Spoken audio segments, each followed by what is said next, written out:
यार कुछ भी हो, बचपन में सांप का ये गेम खेलने में मज़ा बहुत आता था। और जब ये सांप खुद को काट कर मरता था ना, तो एक सवाल दिमाग में आता था कि क्या होता होगा जब सांप अपने आप को काटता है। और दोस्त, जब हमारे जैसे बंदे साइंटिस्ट बनते हैं तो वो ये उल्टे सीधे काम करके ज़रूर देखते हैं। और देखना इसलिए पड़ता है क्योंकि सांप नॉर्मली तो अपने आप को काटते नहीं। अब आप ही सोचो कि अगर आपके पास एक हट्टा कट्टा शरीर है तो आप खुद को ही थोड़े मारना शुरू कर देते हो। लेकिन हाँ, कभी कभी गलती से लग जाता है, वो अलग बात है।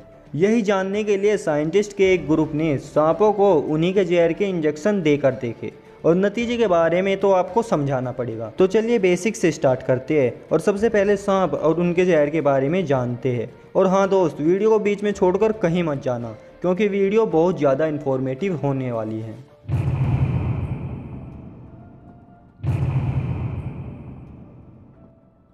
तो देखो दोस्त, सांप जिन दांतों की मदद से हमको डसता है उनको हम फैंग्स कहते हैं। और ये फैंग्स सांप के मुंह में स्थित एक ग्रंथि से जुड़े होते हैं, और इसी ग्रंथि में सांप का जहर प्रोड्यूस होता है। जहर एक ऐसा लिक्विड सब्सटेंस होता है जिसमें टॉक्सिक प्रोटीन्स पाए जाते हैं। हमारी धरती पर मौजूद हर सांप में एक जैसा जहर नहीं पाया जाता। अलग अलग प्रजाति के सांपों में अलग अलग टाइप का जहर होता है, और हमारे शरीर पर उनका इफेक्ट यानी प्रभाव भी अलग अलग पड़ता है। जैसे कुछ सांपों का जहर न्यूरोटॉक्सिक होता है। अगर किसी को ये वाला सांप काट ले तो न्यूरोटॉक्सिक जहर के इफेक्ट के चलते उसके न्यूरॉन्स सही तरह से फंक्शन करना बंद कर देते हैं, जिसके कारण उसको पैरालिसिस हो सकता है। वहीं कुछ सांपों में साइटोटॉक्सिक जहर भी होता है जो हमारे सेल को डैमेज कर देता है। इसी तरह से और अलग अलग टाइप के जहर होते हैं। तो अगर किसी को सांप काट ले तो हम उसको डॉक्टर्स के पास ले जाते हैं। डॉक्टर्स सांप के जहर को स्टडी करके उसी के हिसाब से उनको एंटीवेनम देते हैं। अब आप कहोगे कि यार बूस्टो माइंड, ये एंटीवेनम क्या होता है? तो दोस्त सुनो, जैसा कि मैंने आपको पहले बताया था कि सांप का जो जहर होता है वो कुछ टॉक्सिक प्रोटीन से मिलकर बना होता है। एंटीवेनम भी कुछ प्रोटीन पार्टिकल होते हैं जो सांप के जहर के साथ रिएक्ट करके उनको उनका असली काम करने से रोकते हैं। ये बिल्कुल ऐसा ही है जैसा आप वैक्सीन लेते हो, लेकिन इनमें सबसे बड़ा फर्क ये है कि अगर आप एक बार वैक्सीन ले लेते हो तो जिंदगी भर वो आपके शरीर में रहने वाला होता है। लेकिन जो ये एंटीवेनम होता है ये सिर्फ एक बार काम करता है। अगर आपको दोबारा किसी सांप ने काटा तो आपको फिर से एंटीवेनम लेना पड़ेगा। नहीं समझ आया तो चलो कुछ सिंपल भाषा में समझाने की कोशिश करते हैं। मान लो हमको किसी ऐसे सांप ने काटा जिसका जहर हमारी सेल को डैमेज करता है। ये जो लाल कलर का स्ट्रक्चर आपको स्क्रीन पर दिख रहा है इसे आप टॉक्सिक प्रोटीन समझो, और नीचे वाला स्ट्रक्चर मान लो हमारी सेल है।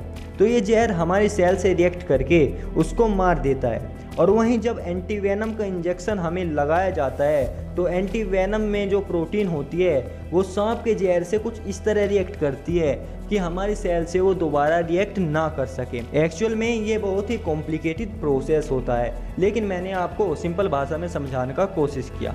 अब मुझे लगता है कि तुम्हें समझ में आ गया होगा। तो चलो अब अपने टॉपिक पर वापस आते हैं। हमारा सवाल था कि अगर सांप अपने आप को काट ले तो क्या वह मर जाएगा? तो जवाब है नहीं, क्योंकि ज़्यादातर सांप खुद के जहर के प्रति नेचुरली इम्यून होते हैं। मतलब उनके शरीर में पहले से ही ऐसे प्रोटीन्स मौजूद होती है जो उनके जहर को नलिफाई कर सके। और कुछ न्यूरोटॉक्सिक सांप एक गजब की टेक्निक इस्तेमाल करते हैं।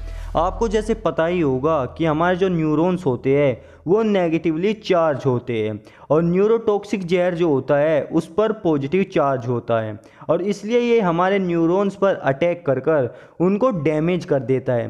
तो कुछ सांपों में अपने न्यूरॉन्स की पोलैरिटी बदलने की क्षमता होती है। मतलब अगर उनका जहर उन्हीं को दिया जाए तो वो अपने न्यूरॉन्स को पॉजिटिव चार्ज बना लेते हैं। और जैसे आपको पता ही होगा कि पॉजिटिव एक दूसरे को रिपेल करते हैं, जिसके चलते सांप अपने आप को बचा लेते हैं। अब इसका मतलब ये नहीं कि हर सांप खुद के जहर के प्रति इम्यून होता है, क्योंकि एक दो ऐसे सांप पाए गए हैं जो अपने जहर के प्रति इम्यून नहीं है। अगर उनको उन्हीं का जहर दिया जाए तो वो मर जाते हैं। और हाँ, एक बात और, अगर एक प्रजाति का सांप दूसरे प्रजाति के सांप को काट लेता है तो उस पर जहर का पूरा असर होता है। अब मुझे लगता है कि आपको मेरी वीडियो समझ में आ गई होगी। अगर वीडियो अच्छी लगी तो लाइक करें, शेयर करें और चैनल को सब्सक्राइब करके बेल आइकन जरूर दबा लें। आज के लिए इतना ही, मिलते हैं जल्दी नई वीडियो के साथ में।